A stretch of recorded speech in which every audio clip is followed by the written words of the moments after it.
Last episode में हमने देखा दो बच्चे जिया और जिन्नू में फाइट होती है। जिन्नू आउट ऑफ कंट्रोल होकर के जियाओ को जान से मारने लगा पर एक मॉन्क उसे रोक लेता है। रात को मॉन्क की एक इविल वॉरियर से फाइट हुई जिसमें वो पूरी तरह से घायल हो गया, तो मरने से पहले वो अपनी सारी एनर्जी स्किल को जियाओ में ट्रांसफर कर उसे सिखाने का डिसाइड करता है, क्योंकि उसने लाइफ एंड डेथ की पिल खा ली है जिसमें वो 3 डेज तक सर्वाइव कर सकेगा। जब सुबह हुई तो सब कुछ तबाह हो चुका था, हर जगह डेड बॉडीज पड़ी थी। जियाओ अपने घर के बाहर खड़ा जोर से चिल्लाया। तो दोस्तों देखेंगे आज के एक्सप्रेशन में आखिर ऐसा क्या हुआ जो कि जियाओ इतनी जोर से चिल्लाया। तो चलिए स्टार्ट करते हैं। जियाओ दौड़ करके अपने घर आया और जोर से चिल्लाया। अगले ही पल वो अलग दुनिया में होता है जो सबको आवाज़ लगा रहा था, और वो उसी का वही गांव है जहां पर हर तरफ सन्नाटा बिखरा है, पर वहां पर कोई भी उसकी आवाज़ सुन करके बाहर नहीं आया। अचानक से वो अपने आसपास घोस्ट को देखता है जो उसकी तरफ दौड़कर आ रहे थे। तभी एक घोस्ट उसे खाने को था और हम देखते हैं कि जियाओ नींद से जागा, मतलब कि वो उसका सपना था। वो अपने घर में था, पर जब वो बाहर जाकर के देखता है तो हर तरफ सन्नाटा बिखरा था। वो सबको आवाज़ लगाता है पर कोई भी नहीं आया। उसने देखा जिन्नू पेड़ के पास बैठा रो रहा है। जिन्नू उसे देख करके दौड़ करके आया और जियाओ के गले लग जाता है। जियाओ ने कहा वो सब सच नहीं। जिन्नू ने कहा वो सब सच है, और दोनों बहुत रोते हैं क्योंकि दोनों अनाथ हो चुके थे। दरअसल जब वो अपने घर गया तो उसने अपने पेरेंट्स को डेड देखा, जिसे देख करके वो बेहोश हो गया। तभी एक बंदा उनके पास आया और उन्हें अपने साथ ले जाते हुए वो उन्हें रास्ते में बातें करते हुए बताता है, तुम लोगों को डरने की जरूरत नहीं। मेरा नाम जियो यिकाई है और मैं तुमको किंग्यू गेट तक लेकर के जा रहा हूँ। मास्टर को तुम दोनों से कुछ सवाल करने हैं, तुम बस मेरे साथ चलो। तभी वो दोनों डर जाते हैं। यिकाई ने देखा ड्रैगन उन पर झपट रहा है। यिकाई भी जम कर उन दोनों को बचा लेता है और उस ड्रैगन को रेस्पेक्ट देते हुए कहता है, लिन चुन, इन दोनों को स्पेशली मास्टर ने बुलाया है और मैं इनको वहीं लेकर के जा रहा हूँ। और वो ड्रैगन स्पेशल जियाओ को घूर रहा था। वो उसके इतने क्लोज आया कि जियाओ डर गया, पर वो उसे कुछ नुकसान नहीं पहुंचाता और वहां से लौट जाता है। तब यिकाई ने उन दोनों को बताया ये हजारों साल पुराना है, जिसे हजारों साल पहले मैंने ही एनिसिन बीस्ट को लाने भेजा था। इसे वाटर यूनिकॉर्न कहते हैं, पर आज ये अचानक से ऐसे बिहेव कर रहा है, मेरे को समझ में नहीं आया। इससे पहले इसने कभी भी ऐसा नहीं किया।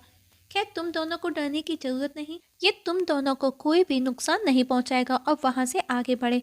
पर जियाओ अभी भी सोच रहा था। वो उस रेड बीट को निकालता है जिसे मास्टर शिफू ने उसे दिया था, तो वो यूनिकॉर्न वापस से दहाड़ता है। जियाओ डर कर के वापस उनके पीछे भागता है, मतलब कि कुछ तो कनेक्शन है। अब हमें यान टुकुन का सीन दिखाया जाता है जहां पर ये कई एक सभा में सबको उस गांव का सीन बताता है कि वहां का क्या हाल हुआ। सिर्फ एक ही बार में सब कुछ तबाह हो गया, जिसमें सब कुछ उजड़ गया। 42 घर थे जो कि सभी तहस नहस हो गए।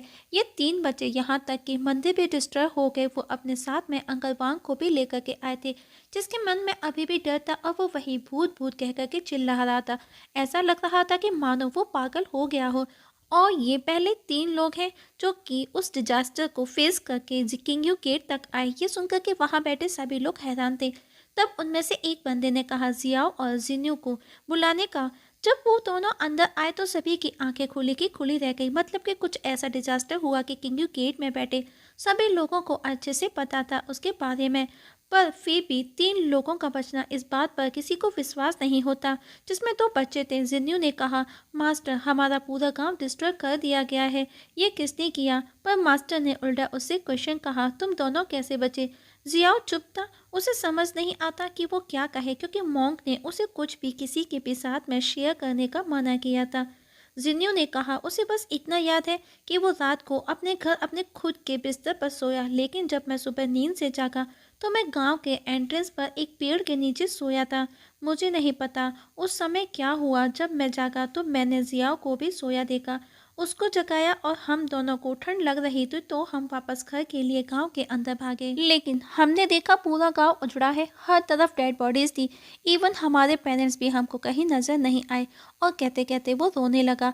तब मास्टर ने जियाओ से पूछा, पर जियाओ चुप था। पर मास्टर ने दोबारा पूछा तो जियाओ सोचने लगा, मुझे सब सीक्रेट रखना होगा, मैंने अपने मास्टर सीफू को प्रॉमिस किया था। तब पास बैठे जिन्नू ने उसे बोलने का कहा, पर फिर भी जियाओ चुप था। तब दूसरा बंदा उस पर गुस्सा करते हुए कहता है, मतलब कि तुम कुछ नहीं जानते कि कल रात क्या हुआ, या तुम बताना नहीं चाहते।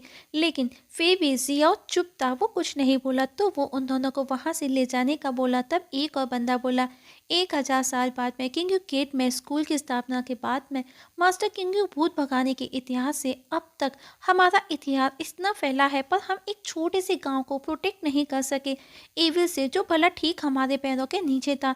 तो भला हम कैसे उन एविल्स को खत्म कर सकते हैं। अब बात ये थी कि वो दोनों बच्चे जिन्यू और जियाओ किसके अंडर रहेंगे। मास्टर ने कहा, कौन उनको अपने अंडर रखना चाहेगा। तब उसमें से छोटे भाई ने कहा वो उन्हें अपने साथ में एज ए स्टूडेंट रखने को तैयार है। तब पास ही बैठा एक ओल्ड मैन कहता है, आपके पास में ऑलरेडी 200 स्टूडेंट है और वो सभी आपसे बहुत प्यार करते हैं, और उस पर हंसता है। तो उसे गुस्सा आया। तब तीसरा बंदा इंटरफेयर करते हुए कहता है, तियांग यूनिवर्सिटी ने सही कहा है कि अगर नंबर ऑफ डिसिपल की बात की जाए तो तुम्हारे पास में सिर्फ 100 ही होने चाहिए। मेरे पास दाजू फेंगुई में सिर्फ 7 लोग हैं, जो बहुत कम है, तो ये मेरे अंडर होने चाहिए। तो वो बंदा हंसते हुए कहता है, जांग जियाओ फान को दाजू छुट्टी पर जाने दो, पर आप यहाँ हम किसी के साथ में कोई भी जबरदस्ती नहीं कर सकते। दोनों के बीच आपस में आर्ग्यूमेंट होने लगा। ये देख करके पहले मास्टर ने उन दोनों को बांटने का कहा और बात को खत्म करने का बोला, मतलब कि वो दोनों एक एक दोनों को ले सकते हैं। सभी को पता लगाने का बोलता है, आखिर वो गांव में किसने तबाही मचाई, वो कौन था। वहीं बाहर जिन्यू और जियाओ उदास बैठे हैं। जियाओ ने कहा वो वापस अपने घर जाना चाहता है, अपने गांव। जिन्यू ने कहा, नहीं, अब हम वापस नहीं जा सकते। वैसे भी अब हमारे घर नहीं रहे, वहाँ गांव में सब कुछ डिस्ट्रॉय हो चुका है। तब ड्रैगन शॉफिंग वहाँ आया और कहा, अब आपकी किस्मत आपके हाथों में है। ये काई उन दोनों में से जिन्यू को फेंग के साथ जाने का बोलता है, ये कह करके कि आज से उसका मालिक वही है। तब जिन्यू ने कहा वो जियाओ के बिना कहीं नहीं जाएगा। ये काई ने कहा, तुमको उसकी चिंता करने की कोई जरूरत नहीं है, हैरिंग्स मास्टर उसका अच्छे से ख्याल रखेंगे। तभी लॉर्ड सॉन्ग आया और जियाओ को अपने साथ चलने का बोला और कहा, तुम मेरे छोटे भाई के जैसे हो, मैं तुम्हारा अच्छे से ख्याल रखूंगा एज अ यंगर ब्रदर। ये देख करके जिन्नू दौड़ करके जियाओ के गले लग जाता है और कहता है, अपने ऊपर किसी भी तरह का कोई अत्याचार ना होने देना, कुछ भी बर्दाश्त ना करना। जियाओ रोता रह गया और जिन्नू वहाँ से चला जाता है। ये गाय ये सब देख करके इमोशनल हो जाता है। तब उसके मास्टर ने उसे कहा, मेरे पास तुम्हारे लिए कुछ काम है जो कि सीक्रेट है, जिसे तुमको अकेले ही हैंडल करना होगा। वही स्कूल में जियाओ को दिखाया जाता है, जहाँ पर सभी स्टूडेंट्स उससे उम्र में काफ़ी बड़े हैं, वो सबसे छोटा है, सब उसी को देखते हैं। जियाओ एकदम शांत था, उसके लिए सब कुछ नया था। वो जगह, वो लोग सब उसके हाथ पे चेक करते हैं, उस पर हंसते हैं। तब उसमें से एक बंदा बोला, जब तुम उसकी उम्र के थे तुम भी ऐसे ही हुआ करते थे। तब एक ने पूछा, क्या तुमने कभी कुंफू प्रैक्टिस की है। तब एक उसकी तलवार ले लेता है। जियाओ उसे वापस मांगता है, पर वो वापस नहीं देते, बल्कि उसे परेशान करने लगे। तभी वहाँ पर एक छोटी बच्ची आई जो जियाओ की ही हम उम्र थी। वो उन्हें डांटती है कि तुम इतने सारे मिलकर के वो इतने बड़े हो, उसे परेशान कर रहे हो, क्या तुमको शर्म नहीं आती। तो एक लड़का बोला, हम तो बस खेल रहे थे। बच्ची ने कहा, याद रहे वो सिर्फ दाजुफिंग सिर्फ स्टेट यूजिंग कांग के अंडर आया है, और जब तुम पहली बार यहाँ पर आए थे तो तुम तो स्टिक बीन्स भी खाने से डरते थे और तो और बीमार होने का नाटक करते थे। तुमको क्या लगा कि मैं तुम्हारे बारे में कुछ नहीं जानती, और अगर तुम लोग वापस से इसे परेशान करोगे तो मैं मदर और फादर को भी सब बता दूंगी। तभी वहाँ पर मास्टर नियंग आ गया, जो उस बच्चे का फादर भी था। लॉर्ड सॉन्ग सभी से जियाओ का इंट्रो करवाता है, पर जियाओ को बिल्कुल भी खुशी नहीं थी।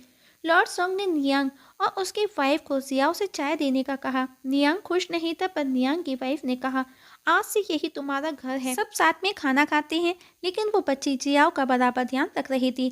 नियांग ने वहाँ मौजूद सभी को जियाओ को कल्टीवेशन सिखाने का कहा, जितना भी उन सबको आता है, और सभी स्टूडेंट्स को उसे सपोर्ट करने का कहा। अब उनके जाते ही बच्ची ने कहा, अब सभी मेरी बात ध्यान से सुनो, अब से मैं अपने छोटे भाई जियाओ की देखभाल करूंगी। अगर आप में से किसी ने भी इसे परेशान करने की कोशिश की तो मैं उसे नहीं छोड़ूंगी। सब उसकी हाँ में हाँ करती, और इस जगह हमारी आज की एक्सप्लेनेशंस खत्म हो जाती है। तो दोस्तों देखेंगे नेक्स्ट एपिसोड में क्या होगा, आखिर नई जगह जियाओ और जिन्यू का कैसा रहेगा। क्या वहाँ पर भी उन्हें किसी प्रॉब्लम को फेस करना होगा, क्या जियाओ मास्टर शिफू को किए हुए प्रोमिसेस पर खड़ा उतरेगा, इसका पता हमें नेक्स्ट एक्सप्लेनेशन में लगेगा। तब तक के लिए नमस्कार।